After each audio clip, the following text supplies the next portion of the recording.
Hey guys, welcome to the updated Death and Taxes Mesmer guide following the HOT expansion. So the Mesmer arguably gained the most of any profession with Heart of Thorns in PvE, as their elite specialization takes what they already did and turbocharges it. The Mesmer was already used in high-level PvE for feedback, reflex, time warp quickness, portal plays.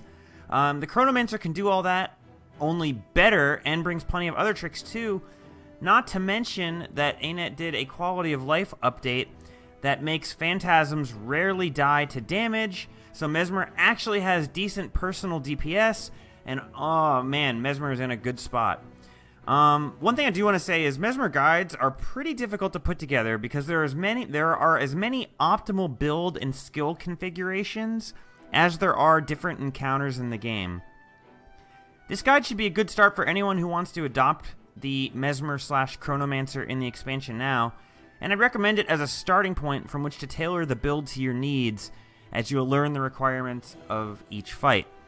So what I basically mean from that is consider this like the base, and when you encounter a different boss or an encounter as you're learning the class, always be on the lookout for things that you can change to make the Mesmer work better for you.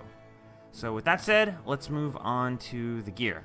Alright guys, so for gear, I recommend for trinkets using Berserker's backpiece, amulet and rings, and Assassin's earrings. If you can't get the Assassin's earrings, it's okay to use Berserker, but every bit does help with the Mesmer of Assassins that you can get, so if you do have these unlocked, definitely use them. For armor, I'm recommending full Assassins with Superior Rune of the Scholar. Mesmer is one of those professions where Scholar runes are very easy to keep up. In fact, because you have a good percentage of uptime of Vigor, as well as Blurred Frenzy on a relatively quick cooldown, and a block, and you have Distortion. So between all of those things, you have a lot of ways to defend yourself and avoid hits.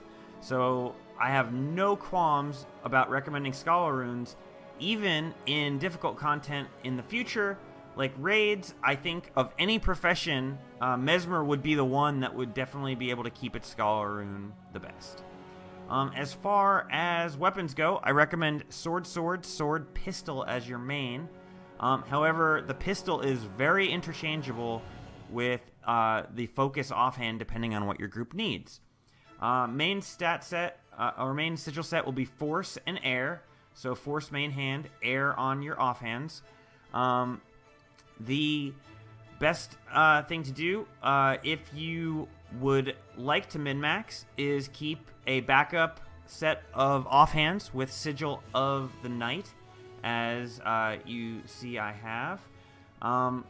But for the most part, you want force and air for most fractals, as well as also future-proofing you for raids, which are only daytime. And most of the things that were nighttime before, like dungeons, aren't as important now. So if you want the night weapons as backup, that's fine. If you just want to keep one weapon set, you can only afford to make one ascended weapon set, force and air it is. So when do you use focus? You use focus primarily when you need Phantasmal Warden to block attacks for you, or block projectile attacks. It's not as high DPS as the pistol, and it doesn't have the same CC ability as the pistol. However, the Warden, when you need the defensive projectile reflect bubble, is the best in the business at that. So always bear in mind, knowing the knowledge of the encounter that you're about to face is important, and having the right offhand for every encounter is one of the major learning lessons for prospective Mesmers. So with that said, let's move into traits. Alright guys, so Mesmer traits. Before we get into it, I want to specify that with Mesmer, there is a time and a place for everything. Every trait line has a use somewhere in PvE. I can't possibly go over every configuration of the Mesmer for every niche scenario that you'll run with. I'm going to give you the very most basic spec, and you guys can take it from there. First, we have Domination. In Domination, we're going to take Empowered Illusions. Empowered Illusions is going to be a buff to our Phantasm damage, and since our Phantasms don't die, this is a very powerful trait. Blurred Inscriptions is a Signet cooldown reduction, as well as giving you an evade when you activate your Signet. This works very well with our heal, so it gives our healing Signet an evade. Additionally, since Phantasms don't die, it bears mentioning that Signet of Ether has gotten a major boost, since Phantasms don't die and you usually have 3 of them up at any given time, we generally will be always getting that max heal tick, so it's almost as good at this point as Warrior Healing Signet. And then Grandmaster level, we take Mental Anguish. Not the greatest trait ever. There's really nothing desirable here. Power Block used to be really, really good for interrupting a key boss skill and putting it on a long cooldown. However, with the way that break bars work now, basically when that break bar needs to break, everyone in your group is going to be spamming CC, and it might not be your CC that breaks the break bar. If it's not your CC that breaks the break bar, this trait won't proc. Therefore, it's generally useless in PvE, and you're pretty much going to want to stick with Mental Anguish. Next line is Dueling. We're going to take Phantasmal Fury, Fencer's Finesse, and Mistrust. And the first 2 are amazing. Fencer's Finesse is an amazing trait. Phantasmal Fury, also an amazing trait. Mistrust is pretty poor. It's almost never going to come into play. Harmonious Mantras, we aren't really using mantras in the build. You can use a mantra. There's definitely times where you will want to use a mantra. There's certain encounters, as I will discuss later, where the Mantra of Distraction is very, very, very useful, or the Mantra of Resolve is very, very useful, or even the Mantra of Concentration.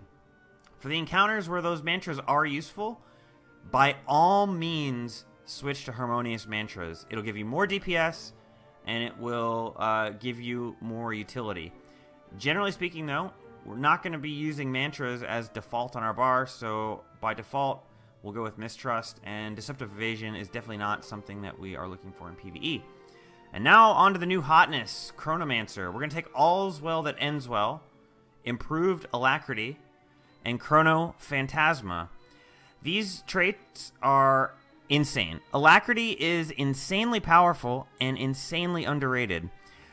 For classes whose best DPS comes from attacks other than their auto attack, like Warrior, Engineer, or Guardian, Alacrity will be an absolutely insane DPS boost, especially in conjunction with the massive amounts of quickness that this build generates. Since this build is based around well spam, our group will have a lot of Alacrity uptime. Chrono Phantasma allows us to do our split continuum shatter in our opening without killing our DPS by neutering our Phantasm damage.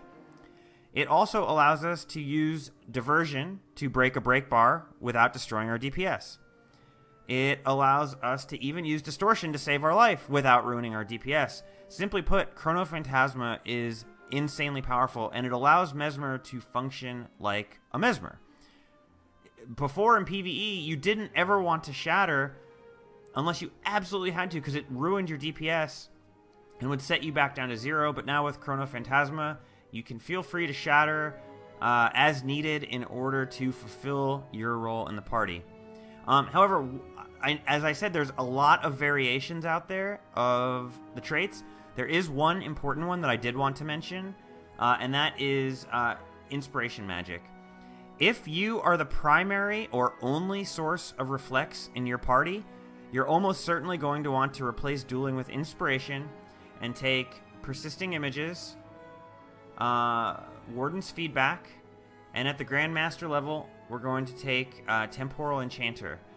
Temporal Enchanter will help not only with Time Warp, but since we're primarily here for Reflex when we're taking Inspiration, it'll make Feedback last quite a bit longer.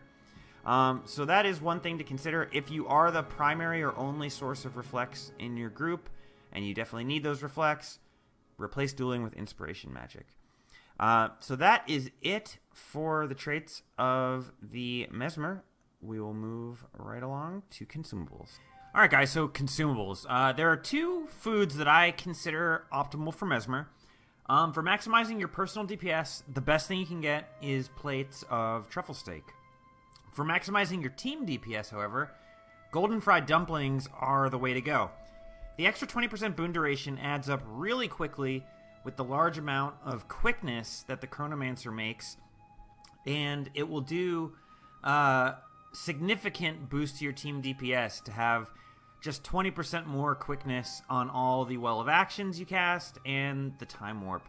So all things considered, boon duration food is really good on the Mesmer for that. Additionally, I always recommend using the appropriate Dungeon Slayer potions in any run. However, for a lot of Fractals and open world stuff, there is not really a useful Slayer potion to use. So in those cases, I usually recommend Sharpening Stones. Sharpening Stones vary greatly in price and effectiveness, and if you want to be absolutely optimal, the best one for a Chronomancer is the Bountiful Sharpening Stone, which gives you 100 power and increased boon duration by 10%. The boon duration, for all the same reasons I mentioned it on the Golden Fried Dumpling, is good here. And when combined with the Golden Fried Dumpling, you get the extra 30% boon duration, making your Time Warps go through the roof of awesomeness. So that is it for consumables. Alright, so our slot skills. Baseline, we're going to take Well of Action, Well of Recall, and you'll have 1 optional free skill. If more utility is ever needed for any encounter, feel free to replace any or all of these skills. Nothing is absolutely mandatory. Though, by default, if you don't know what to bring to an encounter, the best thing you can do by default is bringing Well of Action and Well of Recall. I recommend, as default, that you use Mimic, because Mimic in conjunction with Split Continuum will allow you to cast 4 Well of Actions in a row, which will give your team base 12 seconds of quickness, plus perhaps Time Warp if you choose to use Time Warp. So Mimic is a really, really powerful slot skill there. Other skills that you're going to use frequently are Feedback for when you need Reflex, Null Field for when you need to boon strip bosses, which is coming up quite a bit more often in high-level Fractals, and your 3 important mantras: Mantra of Distraction for Breaking Break Bar, Mantra of Resolve for Condition Cleanse, and Mantra of Concentration for Stability for your team. For your elites, Time Warp is, of course, the big draw to the Mesmer, and Split Continuum allows you to have double the amount of Time Warps you would normally have. So that continues to be the case. There are, of course, situations where Mass Invis is something worth using. However, 99.9% of the time, Time Warp is where you want to be. I already discussed the healing skill, so I'll touch on it briefly again. Signet of Ether got a major buff in that your clones and phantasms rarely die now in content because of the change to the way they take damage, meaning that you're almost always going to get that full level 3 passive heal, which puts Signet of Ether on par with Warrior Healing Signet in how good it is, and in a pinch you can activate it for actually a pretty decent heal, and to bring your phantasms back to life, phantasm skills off cooldown, and to get you warped up to 3 phantasms. So that is it for slot skills, guys. Alright guys, so DPS rotations. For a Mesmer, the best DPS you can possibly make is just auto-attacking with your sword, so a rotation guide is somewhat unnecessary. However, it is important to maximize your potential by learning all the different openings to a fight.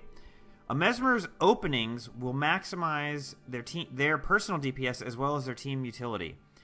The most basic opening is to lead and enter combat with a Phantasmal Swordsman, swapping to pistol or swapping to your offhand before the swordsman hits, so you're not yet on weapon swap cooldown, casting your second Phantasm on your swap set, swapping back to sword, and then casting Illusionary Leap, which should now give you 3 illusions up, which will allow you to do Split Continuum, And then you can go to town with Time Warp, followed by, if you have it on your bar, Mimic, then Well of Action, then Well of Action again, and then Well of Recall.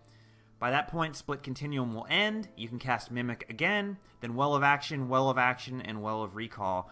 And your team's DPS will be buzzing. That's basically the most common opening for the Mesmer. However, I do want to stress it's not the only one, and every boss or every encounter might have a different optimal opening. And the openings you choose to use, in fact, even if you use a different heal or activate your Signet of Ether to get 3 swordsmen down, there's a lot of different openings. And my recommendation would be to check out everything and experiment and come up with what works best for you at every opportunity. So I'm going to do a quick video example of the opening I just described, and so stay tuned for that.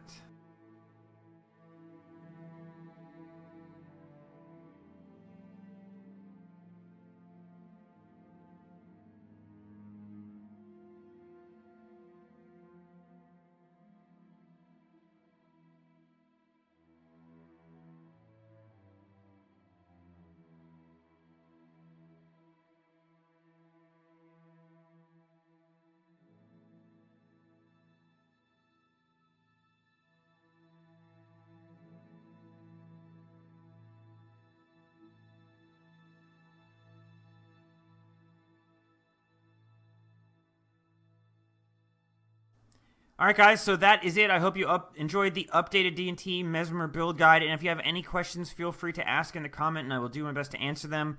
If there's any ultra-experienced Mesmers out there, of which I am not one, I'm sure you'll have some awesome tips to share, maybe alternative openings, and definitely different things you can do that the viewers of this video would like to know about. So feel free to offer any tips you have to share in the comments. Thanks again for watching, guys, and I will see you next time.